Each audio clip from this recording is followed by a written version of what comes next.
We're going to say good morning to Nedum Onuoha. Nedum, good morning to you. How are you? I'm good, thank you. And yourself? Yeah, pretty good. I'm a Villa fan, so I'm absolutely thrilled this morning.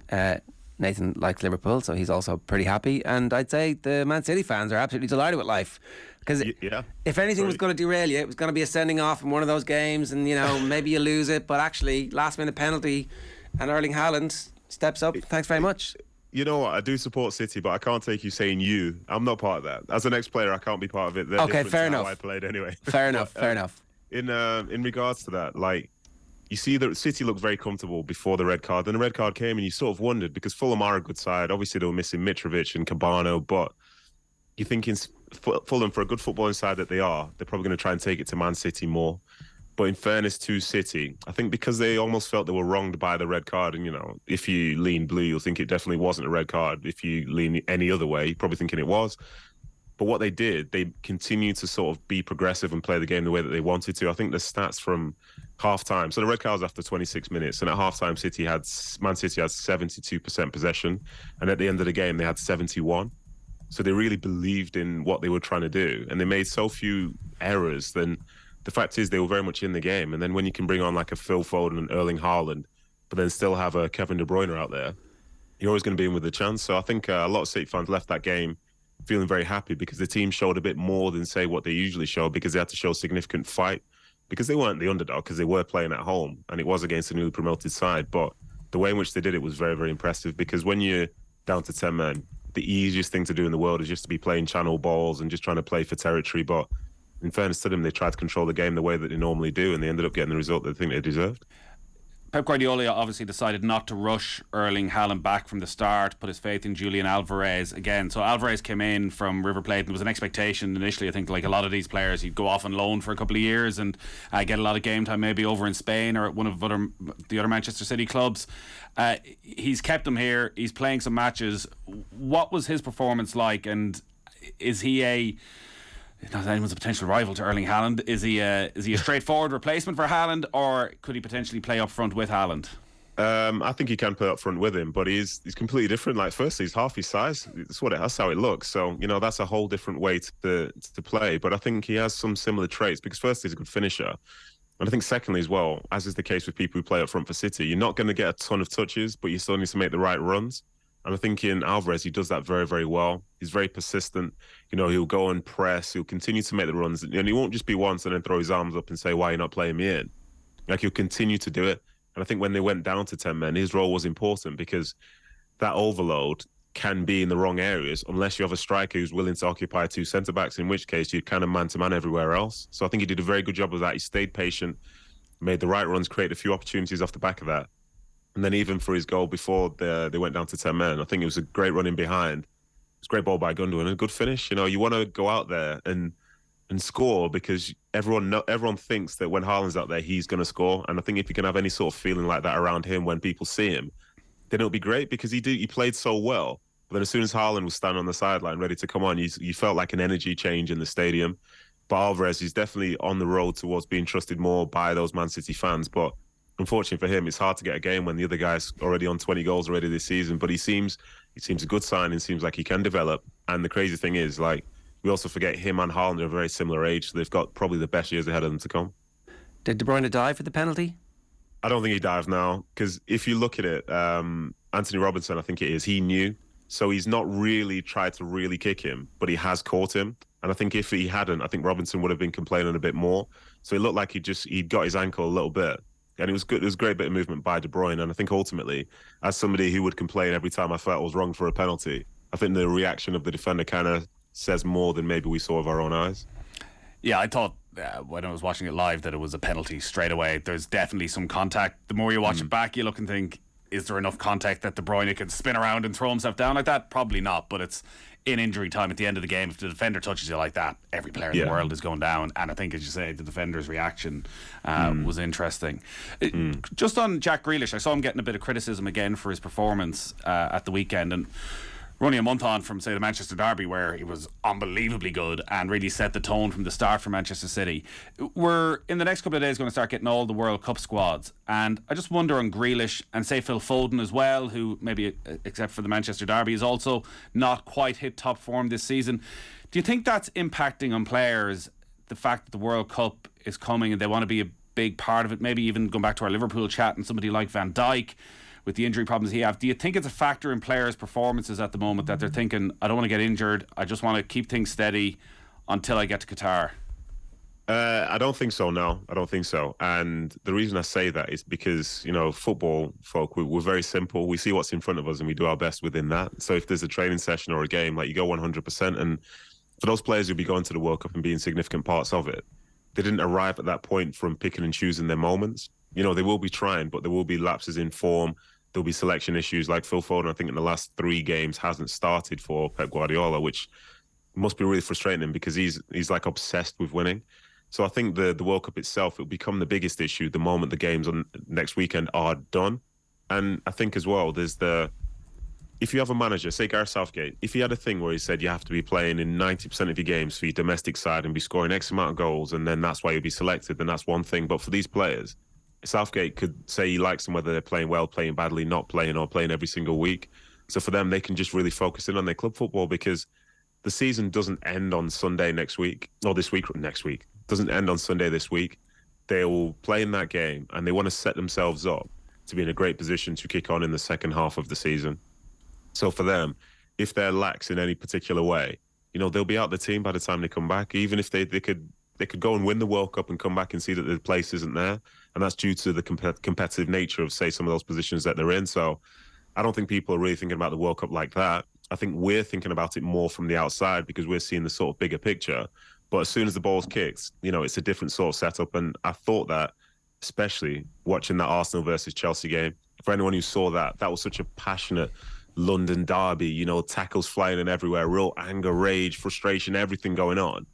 But then we should be thinking, but it's the World Cup soon. At that point, it didn't matter. And you saw those celebrations at the end for Arsenal and for City as well, because those results were huge in terms of maintaining momentum and the thing that matters most to them right now, which is the league.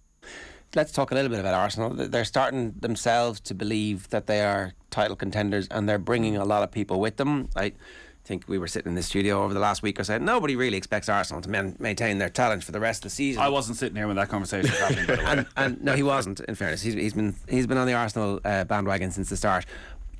But they are winning people over week on week on week with different types of displays. Sometimes it's the irresistible attacking force of the kids up front, and then sometimes it's the gritty, sheer nature of the quality of defence and, just being really difficult to beat. They've got a lot going on. Yes, they have. And that bandwagon, I think I was semi on it like a few weeks ago, but I think I'm fully on it now, and it was due to the nature of that performance, because it's away to Chelsea, a side that needed to bounce back after losing to Brighton. There's a chance for them to gain momentum in front of their fans, derby, to put Arsenal in their place. But the exact opposite happened, and I think for Arsenal, it wasn't, as you mentioned, it wasn't just because the front three played really well. Like they did, I thought the front three did okay, but I looked at the defence and I thought Gabriel played really well. Saliba played really well. Ben White played well. Zinchenko played well. Partey in front of them was sweeping up everything. And Arsenal just looked a better side. I think as they step away from the game, I think Chelsea had 5 shots. They only had 1 shot on target. Ramsdale's had to field 1 shot away from home in the Premier League to a rival. So when they look back at that performance, they've got such a young team, but they have a little bit of something extra as well right now. And obviously the belief matters when you're top and you've only dropped 5 points all season. But they found different ways to do it. And then when it came towards the end of the game in terms of game management, all of a sudden you've seen Xhaka come to the forefront, Gabriel Jesus come to the forefront of it. Like, to describe how different they are, in the 94th minute with 1 minute left to go, Granit Xhaka's in the corner pretending to be outraged by something and pretending to fight someone, but all he's doing is wasting time, and he's drawing over more Chelsea players to draw them in. And you can see he's never going to do anything. A couple of years ago or last year, maybe Xhaka's getting himself sent off, or there's a bigger issue there. But instead, he's controlling the situation in a sort of subtle, dark arts way, which comes through experience. And that's exactly what makes them so good this year, because they have such a good blend of everything. And fair play to them. They went there. I think they probably had more possession. They've had comfortably more shots. They looked the better side. and they looked like a team that's top of the Premier League for me, and I was very, very impressed by them. The question that kept coming up in recent weeks was defensively, when the pressure came on, how they would handle it, and a sense that Gabriel and Saliba are young players. Would they, there's a mistake in them, this kind of Arsenal of yore, and they'll always shoot themselves in the foot eventually. Like, the two of them were exceptional yesterday. Have you, and maybe you always felt they were exceptional, have you changed your opinion on Arsenal defensively as the season's gone on? In terms of individuals, I think the criticism of like Gabriel that he might have a mistake in him, like I think that still kind of does exist. But the longer it goes between those mistakes, the more we have to give him credit for it. And I think individually they can defend well.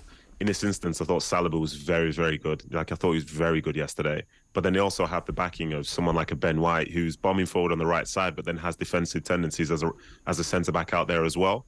And also, I think when you play Arsenal, it's not really just people isolated 1v1. The structure is so good. You can see that Arteta's put his sort of fingerprints on that team, and they know how to defend against situations. I think there were a couple of times in the first half where Chelsea kind of got in behind, I think, their left side.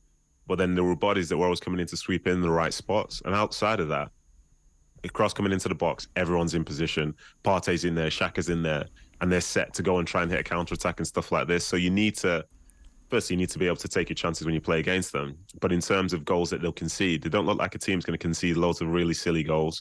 And individually, I think Saliba's been one of the best players in the Premier League this season. And, perhaps he'll be able to continue that for the rest of the season. But look, defensively solid, not because of just the back four, but the entire setup. You got pressing from the front from Saka, from Martinelli, from Jesus, and then that's backed up in midfield by Odegaard getting in on the 6. You're seeing Partey and Xhaka really understand how to just try and win balls around the field. And I think that really affected Chelsea yesterday, because whenever they were trying to play out, the pressure was there, and you could sort of hear it from the crowd. The ball would go back to the goal, and then he's passing it to Chalobah, he's passing it to Thiago Silva, passing it to Azpilicueta, and that's the principle that Potter wants. But now they don't have the same options because they've got a different look, because Arsenal are right there with them. And I think that type of stuff there means that you can never really put good quality up against them. And then defensively, the people who can be more dominant are in there with the best opportunity, because the quality into the strikers is never going to be as good. Do they have enough strength and depth to maintain this challenge over the rest of the year, or do they just need good luck with injuries? I think everyone needs good luck with injuries, to be honest, because you think about, say, from the Man City perspective, they're 2 points behind and they've done quite well this season, obviously. Like, if Haaland's out for 2-3 months, then Alvarez comes in, but there is a difference right now between Alvarez and Haaland, and maybe your ceiling comes down a little bit, but they still have the same ability to win games. And I think as I look at that Arsenal side, it can be very easy to think about all the things that could go wrong, but every team is going through the same emotions. Like, what happens if the other star players for other teams get injured, say, during the World Cup, or just while their time's away, or they come back and it's a turn of year, then there's loads of games and they struggle.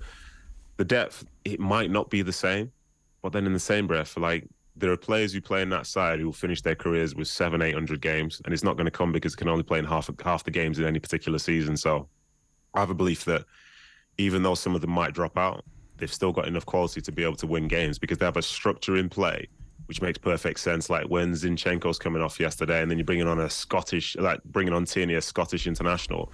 That's a good spot to be in, So I do have belief in them. Obviously, things could go wrong, but like I say, things could go wrong for everybody. But while it's not going wrong for them, they're printing points at the minute, and to have only dropped 5 through 13 games, whatever it is, like, we have to realise this is a third of the way through the season, and they're right up there. So why can't they continue it? Yeah, I think their fixture list either side of the World Cup is actually pretty sweet as well. So there's a good chance they'll still be where they are at the start of January. And then, then the confidence starts to come from, hey, we're right here toe to toe with Manchester City. And then Manchester City have all of the distraction of desperately trying to win the Champions League. So it's going to be very interesting to see what happens. Yeah, for sure. And the Champions League, it'll affect other teams as well that are in it. Liverpool trying to find a way into the top 4. They'll be playing Champions League. Chelsea are in the last stages as well. Spurs are in there as well. And for Arsenal, the reality is they've got those Thursday, Sunday setups in the Europa League, and they're one of the favourites for that tournament. I don't think Arteta's going to be the type of person to just disregard that, even if he's doing well in the league, because it's a chance to win silverware. And for a manager, if you think a game is a game, and when your team's winning football matches, why do you want to sort of say, well, this one doesn't matter? All the games between now and the end of the season matter. So I love the fact that we don't know what the second half of the season is going to be like. Obviously, there are issues in terms of the World Cup and the timing of it and the like, but this does feel different. But then I also think it feels exciting because you literally don't know. Because for all you know, some of your players might come back after a week, after 2 weeks at the World Cup, while some might be there for the full 4 weeks. And then how do you prepare for the next game? It's going to be really, really interesting. And the Premier League's going to provide us with lots of highs and lows again. I just wonder what the dynamic will be in so many clubs after the World Cup, because we just don't know. Like, take Manchester City. What if England win the World Cup? Imagine if England win and Phil Foden. That's the last thing you want to see. That's the man of the match in the World Cup final. That's the last thing a lot of nations want to see. Well, I can say that for a fact. We may well be among them. Imagine Phil Foden's man of the match in the World Cup final. He's going back to training. He's like, Erling Haaland, out of the way. I'm the superstar here now, and Erling Haaland can't cope with that. Or if they go on the piss for the week afterwards, which is more likely. Listen, exactly. These are very, very good points. I think most people feel confident England probably won't win the World Cup, but you never know. It's football. You never know. You need to be in it to win it. But yeah, it's going to be so. Cutting. Yeah, sorry. That feels like an attack. Wow, that was not meant to go that way. Next time. Yeah. But it should be good. I do think it's going to be really weird because loads of players aren't going. So do they dedicate themselves and have this incredible fitness regime, or do they go and lie on a beach for 2 weeks and lose a bit of form? Do they do a little bit of both? Well, look at Gabriel Martinelli. Sorry, so we're seeing he's not going to be in the Brazil squad, which I think was more or less expected. He was sort of on the periphery of it, anyways. But say Brazil win the World Cup. So on one hand, you say Martinelli's now fully rested. He's coming back December 26th, fit, ready to lead Arsenal's title charge. Or Brazil win the World Cup, and he's sitting at home looking at this, and he's absolutely sick. And he's devastated when he's coming back in with his club, going, I missed out on this. Yeah, and Cousin has the best second half of the season of any world football, inspired to greatness. Like who knows? You missed, yeah. It's there's a lot of unknowns, but it's definitely going to be good. That was brilliant. Thanks very much. One last thing, I don't know, did you see any of the Aston Villa Manchester United game? I don't think we've talked enough about this, but it's been a long time for Villa fans waiting for a home win against Manchester United, and they were fully deserving of it. So I don't know, even if you've just seen the highlights, I don't care. Tell me what you thought. It just seems crazy, doesn't it? But then you look at it, and I think Unai Emery became the third Villa manager in a row to win their first game of their tenure. So maybe it was easy money to just pick them. So boom. I know the Man United versus Villa thing is not a competition. Like, I think it's mid-90s when they last beat them. So it shouldn't go that way. But they did it once, and then lo and behold, who they play midweek is Villa Man United again. So imagine if he does it twice. He'd be the best manager they've ever seen. There you go. If he is, then the good times are rolling. Nedum, great to have you with us. Thanks a million. That was brilliant. Cheers. Cheers. Thank you. It's Nedum Onuoha there giving us some thoughts on the weekend's football.